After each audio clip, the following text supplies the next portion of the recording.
Rantin is what we've been describing as a ceilidh play,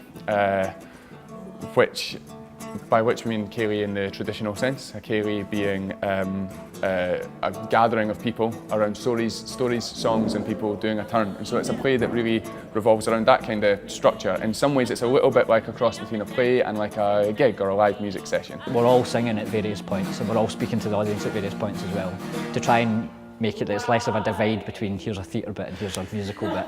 It should all feel like the band is delivering it all, you know. It's a sort of feeling we're really hoping that it'll feel like we're all currying in on a winter's night to tell some stories and have like a traditional ceilidh like you might have used to have had, where you'd do a turn and you'd tell a story and sing a song. What do you say to that? Mr. Grant says there's dignity on stones, you know, in doing what's right. Are you with me? Are you?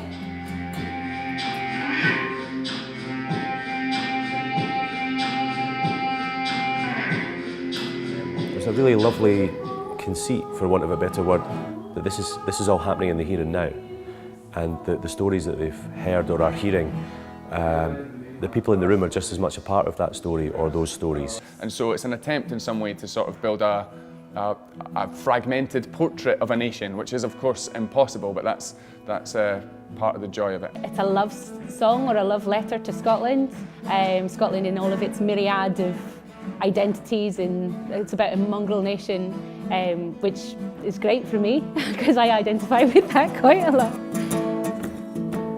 Come all ye fellow citizens, whoever you may be, across the country, up and down, come listen now to me.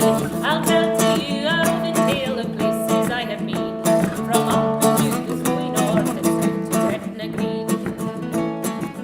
We are always in the space, and the space is kind of set out and designed a little bit like a living room, and we really want the audience to sort of feel welcome coming into that space and to feel aware of themselves and the rest of the audience and of us. So there isn't really a sort of queer audience performer divide in that sense. We kind of wanted to feel like people currying in together to hear some songs and stories. There's not any audience interaction beyond that though, so you don't need to, people that are worried about that don't need to be worried about that.